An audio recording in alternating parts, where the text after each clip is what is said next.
Youth बल जो आया हुआ है, और ये पूरी दुनिया में ही नौजवान जो हैं इस वक्त देखें, दुनिया में इस वक्त 7 नस्लें हैं, 7 नस्लें इस वक्त इंसानों की दुनिया में मौजूद हैं। अच्छा, ये मैं आपको बता रहा हूँ जो जिसको यानी हम साइंटिफिक वे में बात कर रहे हैं, और जिसको वो बात कर रहे हैं जिसको दुनिया तस्लीम भी करती है। वो लोग जो 1900 से पहले पैदा हुए थे, 1900 से पहले, यानी पिछली सदी का जो पहला साल था उससे पहले पैदा हुए थे या उस साल पैदा हुए थे, वो अब दुनिया में नहीं है। तो उनको चंद साल पहले लॉस्ट जनरेशन कह के ख़त्म हो गए वो दुनिया से। यानी वो लोग जो 1883 से लेके 1900 तक पैदा हुए थे, वो आज से 15-20 साल पहले तक मौजूद थे, लेकिन वो अब दुनिया में नहीं है। वो अगर दुनिया में होते तो इस वक्त 120 साल के होता, कोई इस तरह करके होते, लेकिन वो नहीं है।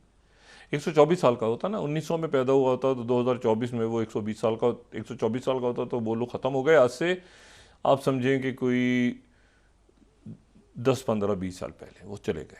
किसी ने कोई 110 साल की उम्र में गया, कोई 112 साल, दुनिया का सबसे मोमर आदमी, दुनिया की सबसे मोमर खातून, लेकिन अब वो ख़त्म हो गई। तो उसको लॉस्ट जनरेशन के नाम से उसको लफ्ज़ ख़त्म हो गया। हमारी जो सबसे ज़्यादा में सात जनरेशन्स, 7 नस्लें कौन सी हैं, ये बात बताना बड़ी बड़ी इंपॉर्टेंट बात है, ताकि ये पता चले कि हम इस वक्त किस तरह से, मैं फिर इसको बताऊंगा कि मैं क्यों ये जिक्र कर रहा हूँ।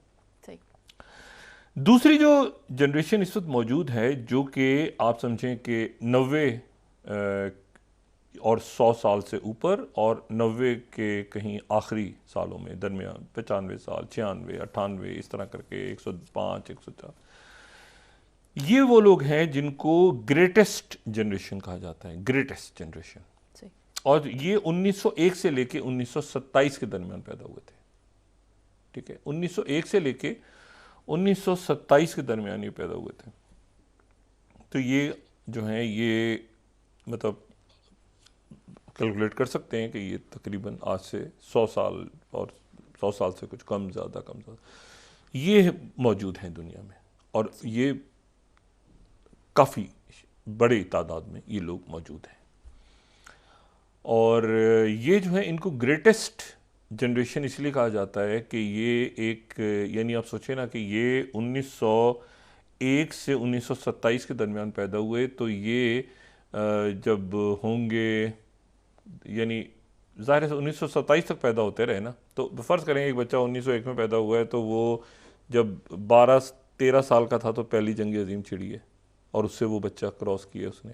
अच्छा, एक बच्चा अगर जो है वो फ़र्ज़ करें 1915 में पैदा हुआ है, तो वो जो है वो जंग अज़ीम के दौरान ही पैदा हुआ है, और वो बड़ा होता गया। ये बच्चे जो बड़े होते गए, बड़े होते गए, बड़े होते गए, तो ये डिप्रेशन आ गया, ग्रेट डिप्रेशन। ये अमेरिका में ग्रेट डिप्रेशन आ गया, बड़ी जंगें आ गईं, यहाँ पर पूरी दुनिया में वबा फैली दरमियान में। तो ये जो जनरेशन थी, इस जनरेशन ने बड़ी इनका बचपन एक बहुत अजीब से दौर में गुजरा। इनका बचपन कोई अच्छा नहीं था, इनका बचपन परेशानी का था। जो बड़े सग़ीर में या जो बड़ी जंगों से ज़रा दूर रहे, वहाँ तो हालात बिल्कुल मुख्तलिफ रहे, लेकिन यूरोप में, अमेरिका में, बाकी जगहों पे जहाँ पर बहुत कत्ल व गारत हो रही थी, तो वहाँ पर वो अच्छा दौर नहीं था उन बच्चों का। लेकिन उनको ग्रेटेस्ट जनरेशन इसलिए कहा गया कि वो फिर दूसरी जंग अज़ीम जब आई तो उस वक्त वो नौजवान होकर उसमें लड़े, क्योंकि 1927 तक वो कट ऑफ डेट थी, तो वो 20-22 साल के हो चुके थे। 1940 तक, यानी 40-45 तक, जब तक दूसरी जंग अज़ीम ने आना था, तो उनको ग्रेटेस्ट जनरेशन के नाम से याद किया जाता है। अच्छा, अब इसमें तो ये हो गई, ये भी बहुत बड़ी तादाद में मौजूद हैं दुनिया में, ये हयात हैं, और ये जो हैं ये 78 से 95 साल की उम्र है इनकी। अगर आपको 78 से, ये एक रफ सा एस्टिमेट मैंने लगाया है कि इसमें नहीं, माजरत, ये भी जो है ना, ग्रेटेस्ट जनरेशन भी आपको ये आपको नज़र आएगी, ये भी आपको 90 की दिहाई में नज़र आएगी, माजरत ये भी 90 की दिहाई में आपको नज़र आएगी। 1901 से 1927 है ना, तो 2024 है, तो ये भी आपको 90 की दिहाई में या 100 साल के आसपास कहीं नज़र आएंगे ये लोग। इनको ग्रेटेस्ट जनरेशन के नाम से कहा जाता है और ये मौजूद हैं। उसके बाद जो साइलेंट जनरेशन है ना, उसकी बात है। साइलेंट जनरेशन है 1928 से 1945 तक जो बच्चे पैदा हुए, ये वो हैं जो अब 78 से 95 साल तक हैं। 78 से 95 साल अगर उम्र है, इसको जरा बड़ा करके रखेंगे तो बड़ा बड़ा इसको लोग समझने में आसानी होगी। अभी मैं साइलेंट जनरेशन पे हूं। लॉ जनरेशन चली, इसको यहीं रोक के रखिएगा। लॉ जनरेशन इंतकाल कर गई 1983 से। अच्छा, जो ग्रेटर जनरेशन है 1909 से 1927 तक पैदा होने वाले, वो मौजूद हैं दुनिया में। साइलेंट जनरेशन मौजूद है दुनिया में 1928 से 1945 तक जो पैदा हुए, तो वो मैंने वही कहा ना आपसे कि वो 78 से 95 साल के आसपास की उनकी उम्र है और वो मौजूद हैं दुनिया में। उनको साइलेंट क्यों कहते हैं, ये भी बड़ी कहानी है। दरमियान में पैदा हुए, अफरा तफरी थी दुनिया में, सारा कुछ था, बड़े अच्छे, बड़े मेहनती, बड़े अच्छा उस दौर में ये था मैंने इसको चेक किया, मैंने कि साइलेंट नाम क्यों रखा हुआ है। उन्होंने कहा उस जमाने में ये होता था कि बच्चे बात नहीं करते, बच्चे हो ना चुप करके बैठो, तो ये माँ बाप परेशान थे, कहीं कोई मसाइल थे, बहुत सारे इश्यूज थे, ये परेशान थे, तो उस ज़माने में बहुत ज़्यादा इनके बच्चे भी नहीं थे। ये बहुत इंपॉर्टेंट है कि साइलेंट जनरेशन में, ये साइलेंट जनरेशन जो 1928 से 1945 के दौरान जो पैदा हुए बच्चे, तो उस दौरान बहुत ज़्यादा, अब जाहिर है उस वक्त ग्रेट जनरेशन भी तो मौजूद है ना, ये तो उनके बच्चे हैं ना आगे, तो ये जो हैं ये बहुत ज़्यादा आबादी दुनिया की नहीं बढ़ रही।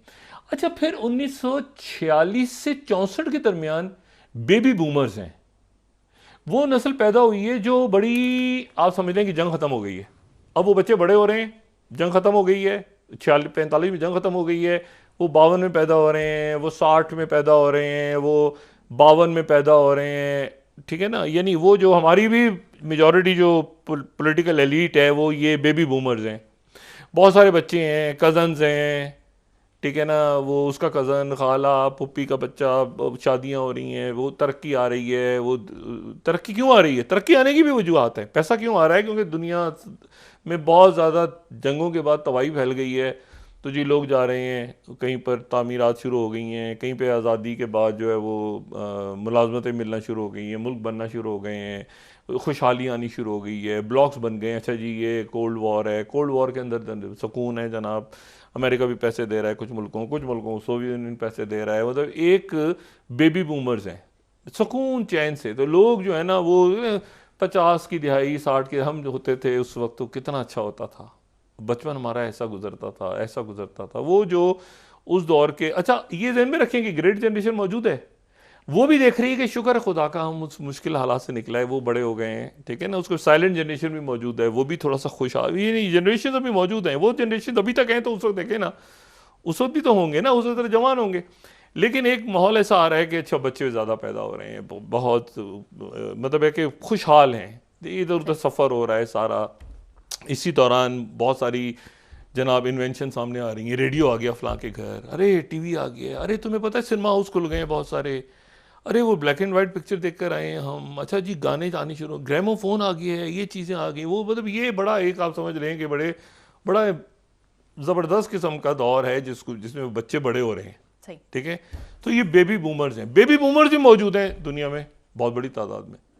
और जो बेबी बूमर्स हैं वो इस वक्त जो हैं वो 59 से 77 साल उनकी उम्र है, यानी 59 से लेके 77 ईयर्स के दरमियान अगर आपको लोग मिलें तो आप समझ जाएंगे वो बेबी बूमर हैं।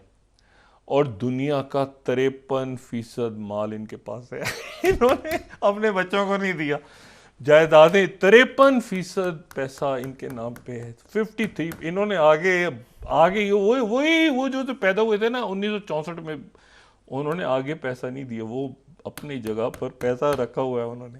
53% पैसा बेबी बूमर्स के पास है, ये बड़ी इंटरेस्टिंग बात है। अच्छा, उसके तो ये इस वक्त जो है इनका भी बचपन, जाहिर है बचपन के बाद फिर बाकी ज़िंदगियाँ वैसी गुजरी, बड़े मेहनती, बड़ा ख़ानदानी निज़ाम इन्होंने देखा, सिस्टम, मोहब्बतें, रवायात, ये चल रहा है सारा सिलसिला ना, बड़े बड़े अच्छा माहौल चल रहा है।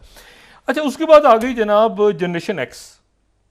जनरेशन एक्स वो है जो 65 से 80 के दरमियान पैदा हुए, 65 और 80 के दरमियान। अब जो 65 और 80 के दरमियान पैदा हुए तो वो हैं जो कि अगर आप 65 में पैदा हुए हैं तो उन्होंने फिर वो 70 की दिहाई देखी हुई है। उनको पता है कि जनाब 70 की दिहाई में क्या पीटीवी होता था, वो पीटीवी को याद करते हैं। पीटीवी ऐसा होता था, ड्रामे ऐसे चलते थे, ठीक है ना। ये जनाब मतलब है कि मेहदी हसन के गाने, इखलाक अहमद के गाने, नूरजहां बेगम गुनों की याद, नीलाम घर याद है, किशोर कुमार याद होगा, बचपन में हम किशोर कुमार को सुनते थे। ये वो हैं जो, ये जनरेशन एक्स है। जनरेशन एक्स जो है वो 1980 तक पैदा हो रही थी। अब 44 से 59 ईयर्स तक के लोग अगर आपको मिलते हैं तो वो जनरेशन एक्स है। सही। अच्छा, अब आप आ जाए मिलीनियंस पे, ठीक है ना। ये जो है ये वो हैं जो 89 से 96 तक पैदा हुए। 89 से लेके 96 तक ये पैदा हुए, और ये तो जाहिर है भी बहुत बड़ी तादाद में मौजूद हैं। ये वो हैं जो तकरीबन 27 से 42 साल जिनकी उम्र है अभी। 27 से 42 साल की अगर उम्र के आपको मिल रहे हैं लोग तो वो ये हैं, इस अरसे में पैदा हुए हैं। और ये वो लोग हैं जिनमें से ये वो बच्चे हैं जो कि जैसे ही बड़े हुए तो इन्होंने अपने आप को ऐसे देखा कि जैसे मतलब इन्होंने इंटरनेट में आँख खोली। जब इन्होंने आँख खोली तो इंटरनेट था किसी न किसी अंदाज में। कहीं वीसीआर वगैरह इनको बचपन में याद होगा, कहीं कुछ, लेकिन उनको वो पुरानी चीज़ें इनको याद नहीं है कि कभी कोई ब्लैक एंड वाइट टीवी भी हुआ करते थे, कभी वो 4 टांगों वाले टीवी भी होते थे। मतलब ये आहिस्ता आहिस्ता ये बच्चे जो हैं इनको बताएं तो फिर ये सुनते हैं कहानियाँ अपने बड़ों से, क्योंकि बड़ी जनरेशन भी जिंदा है ना अभी। मैंने कहा 7 नस्लें जिंदा हैं अभी, ठीक है। तो 1 2 3 4 5 पे हम पहुंच गए। उसके बाद छठी जो है वो है जिसको जनरेशन जी कहते हैं। जनरेशन जी वो है जो अब 12 से 27 साल तक है, या 14 से 27 साल तक के बच्चे हैं, और ये हैं 1997 से लेके जो 2012 तक पैदा हुए। डिपेंड करता है कि साल में पैदा हुए, तो ये उनको जनरेशन जी कहते हैं। अच्छा, अब ये जो हैं ये वो बच्चे हैं जो इंटरनेट के दौर में नहीं पैदा हुए, बल्कि ये मोबाइल के दौर में पैदा हुए। इन्होंने पैदा होते ही जब होश संभाला तो मोबाइल था, मोबाइल मौजूद था, वीडियो गेम्स मौजूद थे, और साथ साथ फिर इन्होंने देखा कि आईफोन भी आ गया है, छोटा सा एक आईफोन भी आता है, ये भी आता है। बचपन में देख लिया, क्योंकि फ़ौरन ये चीज़ें जो हैं वो सामने इनके आना ऐसी शुरू हो गई कि जिसमें मतलब इंटरनेट से आगे की कहानी है। और उसके बाद यहाँ पर कहानी ख़त्म हो गई। कोई जेड के बाद तो कुछ भी नहीं होता ना जी। भाई, एक्स भी हो गया। अच्छा, वाई के ऊपर बड़ी बहस चलती है, वो वाई मर्ज हो गई नहीं, ये मर्ज हो गए बीच में।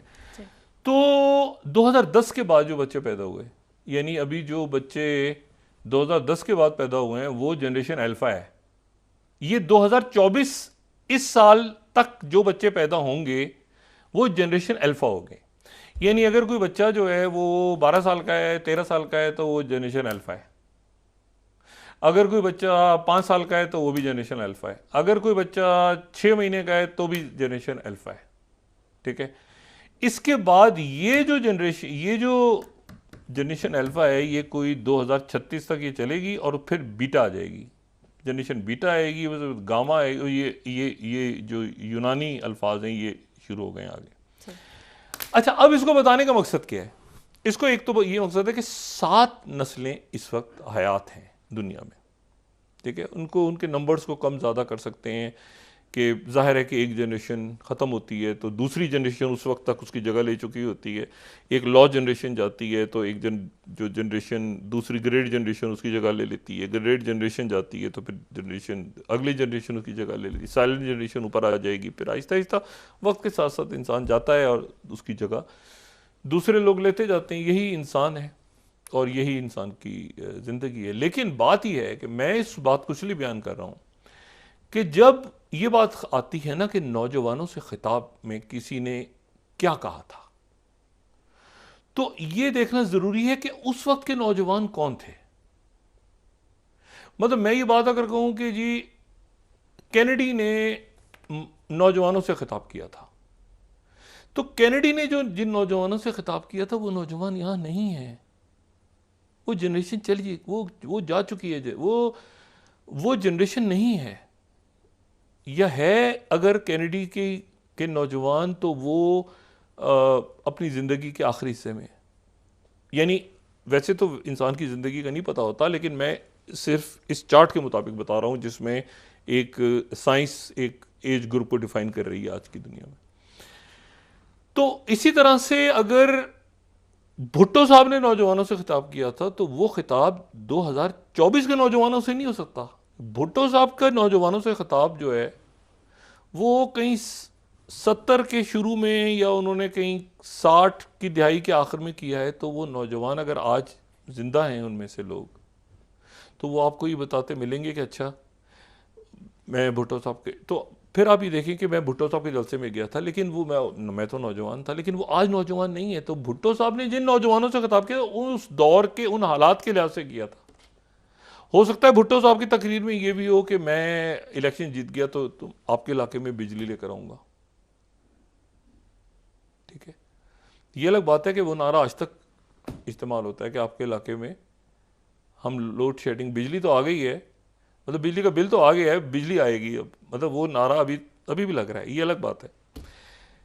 अच्छा, अब इशू ये है कि जो कायदे आज़म ने नौजवानों से फरमाया, वो जो कायदे आज़म ने नौजवानों से फरमाया, तो वो नौजवान एक अलग सोच, एक अलग जहन, आंखों में उनके ख्वाब बहुत सारे, उन्होंने अभी तक वो बर्बादी नहीं देखी कि हमारे कायदे आज़म के जाने के बाद किस तरह के 2 नंबर के लोग आएंगे इस मुल्क में।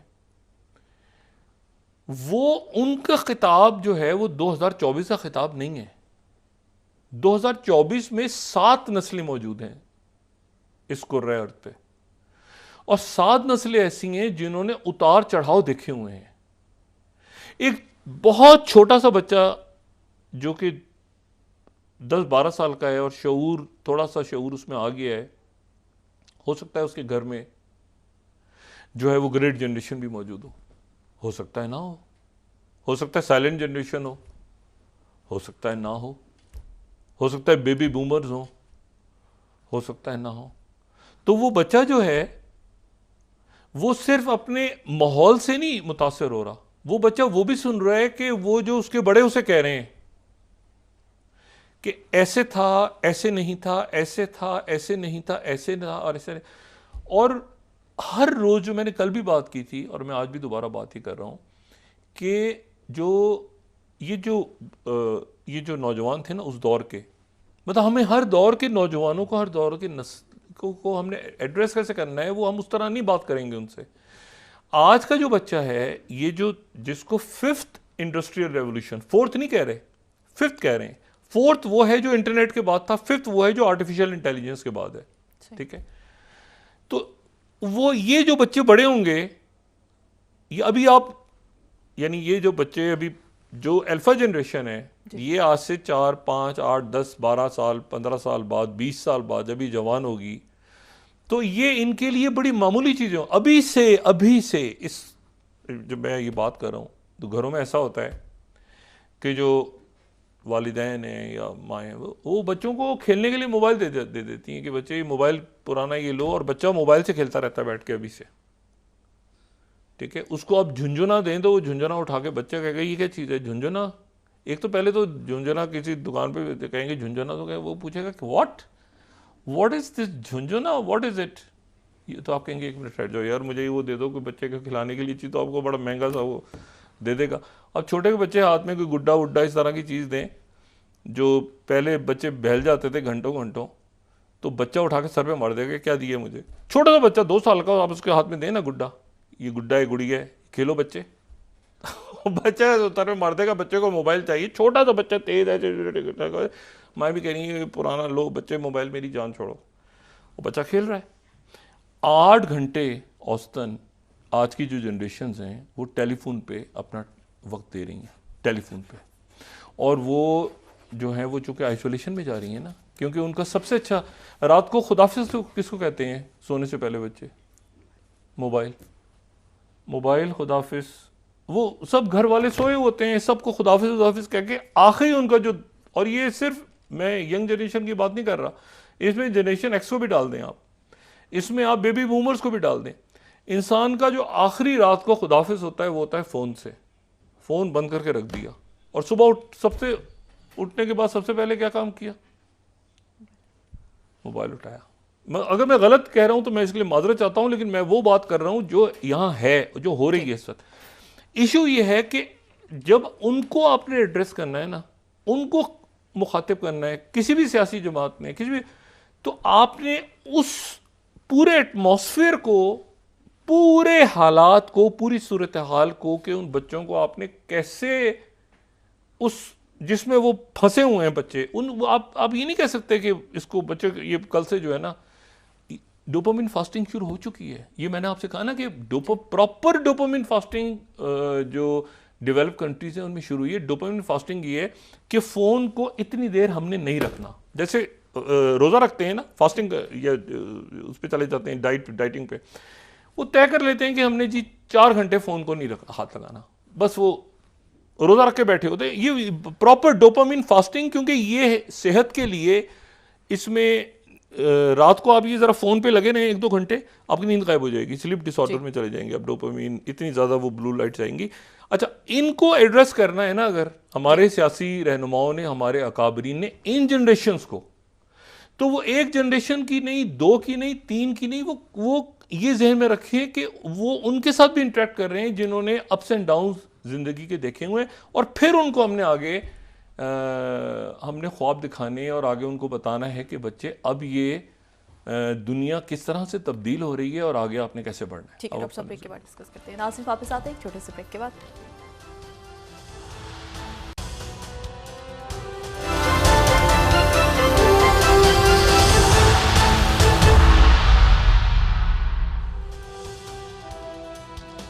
वेलकम बैक नाज़रीन। डॉक्टर साहब, आप ये कहते हैं कि जंगें बढ़ रही हैं और ये आलमी अदालत का जो फैसला आया है, क्या इसके बाद जंगबंदी हो जाएगी या नहीं? नहीं, जंगबंदी है ही नहीं इसमें। इसमें उन्होंने कहा है कि सीज़ फायर का लफ्ज़ इसमें नहीं है, जो बड़ी एक जिसके बाद हालात अब किस तरह जाते हैं उस पर हम अंदाज़ा लगा सकते हैं।